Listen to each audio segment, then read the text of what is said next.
মধ্য সমুদ্রতে হাবুডুবু খাওয়ার মজাই কিন্তু আলাদা। তো এই সমুদ্রে কিভাবে এলাম, কিভাবে কি করলাম বা কিভাবে পৌঁছে গেলাম সেই সমস্ত ভিডিও নিয়ে থাকছে আপনাদের সাথে। তো যাই করি না কেন তার জন্য তো রেডি হতেই হবে, মেয়ে মানুষ যেখানে যাক সাজুগুজু ছাড়া তার কোথাও যাবে না। হ্যালো বন্ধুরা, আসসালামু আলাইকুম। আশা করি সবাই অনেক বেশি ভালো আছেন। তো সবার প্রথমে সুন্দর করে সাজুগুজু করে রেডি হয়ে একটা গাড়ি নিয়ে চলে গেলাম মধ্য সমুদ্রে হাবুডুবু খাওয়ার জন্য।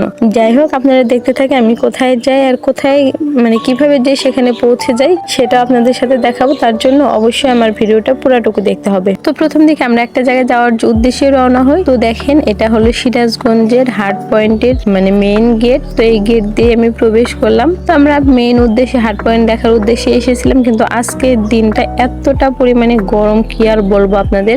কয়দিন ধরে তো গরম যাচ্ছেই, তবু আজকের দিনটা এটা হলো আমার ঈদের চতুর্থ দিনের একটা ভিডিও। যাই হোক, আপনাদের সাথে এডিট করে দিতে দিতে অনেকটাই দেরি হয়ে গেল। আমি অনেকটা আলসি আর কি, ভিডিও এডিট করে করা হয় না, আর দিতে দিতে তো অনেকটা দেরি হয়ে যায়। তো দেখেন, হাট পয়েন্টটা কিন্তু দেখতে অনেক বেশি সুন্দর, কিন্তু এখানে গাছের পরিমাণ অনেক কম। এখানে একদমই গাছ নেই, খুব অল্প পরিমাণের। আর রোদের মধ্যে আসলে তো আর কোনো কথাই নেই, কিন্তু এমনিতে পরিবেশটা অনেক বেশি সুন্দর দেখেন। আর এই চতুর্থ দিনে এসেও যে এতটা মানুষ হতে পারে আমি ভাবতেই পারিনি। আমি অনেক সময় ঈদের সময় এসেছি, কিন্তু এতটা মানুষ যে হবে সেটা ভাবতে পারিনি। দেখেন, আজ এমনকি যেখানে পা দেবো সেখানে মানুষ এত ভিড়ের ঠেলায় আমি কি করব সেটাই বুঝতে পারছি না। তো দেখেন, এখানে এত ভিড় আর তার উপর রোদ, এর জন্য আমার হাজবেন্ড আর বসলো না, আমাকে নিয়ে সোজাই নৌকায় করে চলে গেল। বললো যে এখন আমরা অন্য জায়গায় যাই যেখানে একটু ভিড় কম হবে। আমিও কি করব, তার সাথে নৌকায় উঠে চলে গেলাম। আর দেখেন, দৃশ্যটা কিন্তু অনেক বেশি সুন্দর। আসলে আমি মূলত হাট পয়েন্টে বসে থাকার জন্য বা এখানে কিছু ছবি ওঠানোর জন্য এসেছিলাম, এটা উপভোগ করার জন্য। এখানে এসে আমরা 5 মিনিটও দেরি করিনি, সোজা এদিক দিয়ে এসে এদিক দিয়ে বেরিয়ে এসে তারপর নৌকা যে নেয় ওই কাকাটা এমন ভাবে ডাকাডাকি শুরু করেছে। তো নৌকায় উঠে পড়লাম। এমনকি আমি এখানে কিছু যে ছবি উঠবো সেরকম ভাবে কোনো ছবি উঠিনি। আমি একটা এখানে যে নতুন উদ্বোধন হলো যে সিরাজগঞ্জ লেখা, ওখানে কিছু ছবি উঠতে চেয়েছিলাম, সেটাও হলো না। আর দেখেন, এদিকে পরিবেশটা কত সুন্দর, রোদে কিন্তু মাশাআল্লাহ অনেক বেশি সুন্দর লাগছে, নিজে প্রশংসা করছি।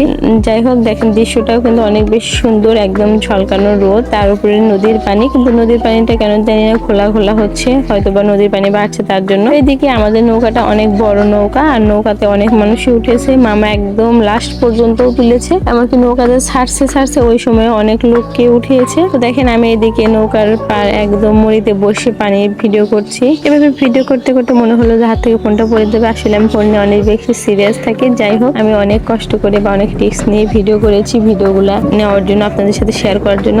আর এদিকে দেখেন, নদী আর আকাশ একদমই এক মনে হচ্ছে।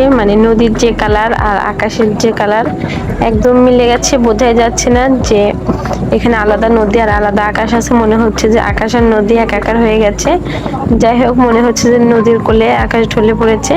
একদমই এক কালারের লাগছে আমার কাছে। আপনাদের কাছে কেমন লাগছে জানি না, তবে অনেক বেশি সুন্দর লাগছে। এদিকে কোথাও বাতাস নেই, কিন্তু নৌকার উপর থাকলে কিন্তু অনেক বেশি বাতাস। তো আমার মন চাচ্ছে যে সারাদিন নৌকার উপর থেকে যাই। তো দেখেন, আমি কিন্তু এখানে ভাইয়াটাকে দেখাচ্ছি না, ভাইয়া দেখেন হাতের নিচ দিয়ে যে একটা টাওয়ারের মতো দেখা যাচ্ছে, আমি ওটাই দেখানোর চেষ্টা করছি, কিন্তু ভালোভাবে বোঝা যাচ্ছে না। যাই হোক, এরা আমাদের ভিডিওর অনেক বেশি ডিস্টার্ব করেছে। আমি যখনই ভিডিও নিতে চাচ্ছি এনারা সামনে চলে আসছে, আর পুরো নৌকায় এনারা শুধু ছবি উঠেছে, ভিডিও করছে। যাই হোক, নৌকার সামনে থেকেছে, ছেলে মানুষ বলে কথা আর কি। তার উপর আমার অতটা সাহসও নেই যে আমি এভাবে সামনে দাঁড়িয়ে ছবি উঠবো। আর আপনাদের ভাইয়া ততটা ভালো ছবি উঠেও দিতে পারে না, যতটুকু দেয় ততটুকু আমি খুশি। মাশাআল্লাহ দেখেন, এদিকে দেখলাম ভিডিও যখন করছি, ভাইয়াদের একটু ভিডিও করে আমার ভিডিওটি আপনাদের সাথে একটু শেয়ার করে দিই। দেখেন, ওনারা কিন্তু অনেক সুন্দর করে ছবি উঠছে। এদিকে ওদিকে ওই স্টাইলে সবাই, এরা মোট 7 জন ছিল, 7 জনই এরকম ভাবে ছবি উঠেছে। তো অনেকক্ষণ সময় ধরে, যতক্ষণ ধরে আমরা যাচ্ছিলাম ততক্ষণ ধরে। আর রাস্তাটা কিন্তু অনেকটা দূর এখান থেকে, আমি যেখানে যাচ্ছি ওখানে ভাড়া হয়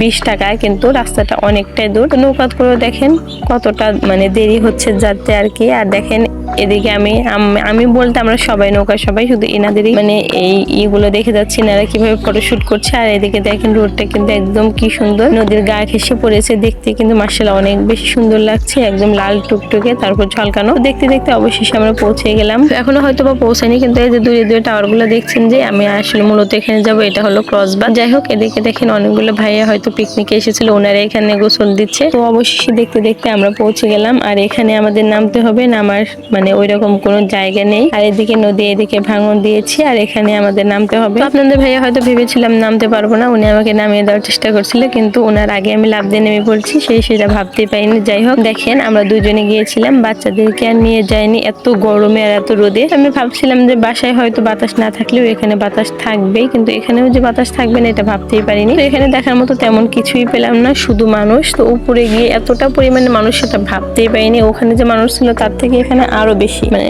অর্ধেকেরও বেশি মানুষ ছিল। তো এখানে মানে তেমন একটা দেরি করিনি, ওই দিক দিয়ে ঘুরে এদিক দিয়ে এখানে এসে নৌকাতে আবার বসেছি। আমরা আবার অন্য জায়গায় যাব। আর আজকে যেখানে যাচ্ছি সেখানে মানুষ, যেখানে যাচ্ছে সেখানে মানুষ। আর দেখেন সবাই কিন্তু নৌকাতেই থাকছে আর নৌকাতে কিন্তু অনেক বেশি মজা করছে। আর এদিকে নদী দেখে তো আমার মনে হচ্ছে আমি সারাদিন নৌকাতে নদীতেই মানে থেকে যে আমার এতটা ভালো লাগছে। বাইরে বাতাস না থাকলে এখানে অনেক বেশি বাতাস লাগছে, যেহেতু চলন্ত নৌকা অনেক বেশি বাতাস লাগছে আর অনেক বেশি ভালো লাগছে। আর এতটা পরিমাণে ভিড় সেটা তো আপনারা দেখতেই পাচ্ছেন, যে নৌকা যায় ওইটাতে একদম মানুষ গাদা গাদা। আমরা ওখানে একদম দাঁড়াতে পারিনি, ওখান থেকে চলে যাচ্ছে আর এক জায়গায়। জানি না এখানে কিরকম হবে। এখানেও ভিড় ছিল, কিন্তু এখানে আমরা আগে ভাবলাম যে একটু খাওয়া দাওয়া করে নিই, একটু বসে রেস্ট নেই। যাই হোক, ওখানে যেখানে গিয়েছি সেখানে অনেক ভিড় ছিল এবং হাঁটার উপরে ছিলাম। তো এখানে একটু বসে হালকা পাতলা একটু মানে হালকা খাবারগুলো খেয়ে নিলাম আর কি, একটু রিফ্রেশ হয়ে তারপরে আবার বাসার উদ্দেশ্যে রওনা হব। এদিকে দেখেন রাস্তাটা কত বেশি সুন্দর লাগছে, তাই আপনাদের সাথে একটু শেয়ার করলাম। এভাবে দেখতে দেখতে আমাদের আজকের দিনটা শেষ হয়ে গেল আর বাসায় ফিরতে ফিরতে অনেকটা রাত হয়ে গেল। তো আজকের ভিডিওটা এখানে শেষ করছি। বাই বাই, আল্লাহ হাফেজ।